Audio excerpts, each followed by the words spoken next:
In this short video, I'm going to show you how quick and easy it is to configure a monitoring profile for your server and ensure that the sites running on it are accessible to the web. We'll begin with the monitoring profile.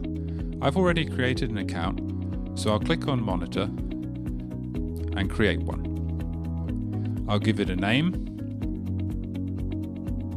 and set the IP address provided by the host. Next, I'll select the time zone where the server is located. And finally, I'll specify how I want to be notified when Pulse isn't receiving data from the server.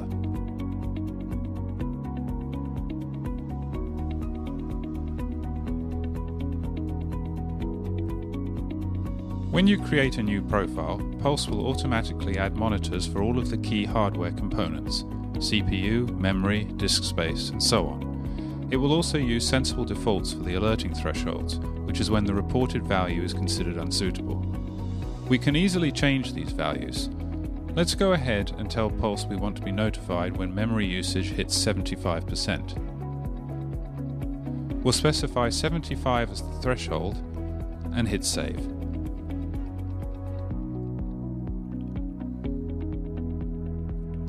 Now let's add a few services to the profile so that we can keep tabs on items that my sites depend on. In this case, since my sites are programmed using PHP, I'll add service monitors for Nginx and PHP FPM. Note that since services are either up or down, we don't need to set a threshold for them.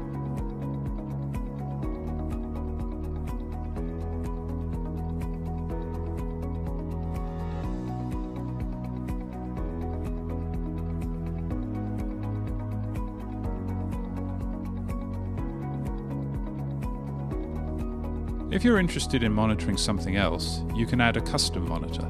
This allows you to specify the shell command to retrieve the result, the expected data type of the result, and the threshold to use. For this video though, we'll stick with the basics.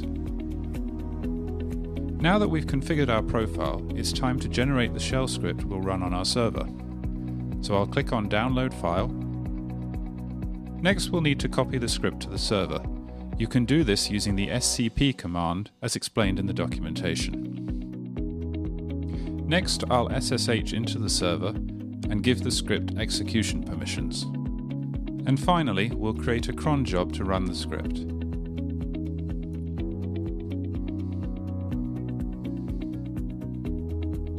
You can find details on all the commands being used in the documentation. And that's all there is to it. Now I'll pause the video for a few minutes and wait for Pulse to receive the report. Okay, it's been a few minutes and the status of the server has been reported. Now let's move on to monitoring the sites on the server. I'll monitor a new domain. I'll create one. I'll specify the domain name and how I want to be notified when it's offline. I'll now need to verify that I own the domain. To do this, I'll need to create a TXT DNS record using the unique code given to me by Pulse. So I'll copy that value and head over to my domain registrar and add the record. I'll use @ for the host and paste in the value provided by Pulse and hit save. Okay, I've confirmed the new record is live, so I'll hit verify, and the site has been verified. I'll now pause the video for a moment to give Pulse time to check the site. Okay, I'll now hit refresh, and the site is confirmed as online. We can also see the response time and the status of the SSL certificate being used. So in just a few minutes, we've set up monitoring for both our site and the server it runs on. For more details, please review the documentation.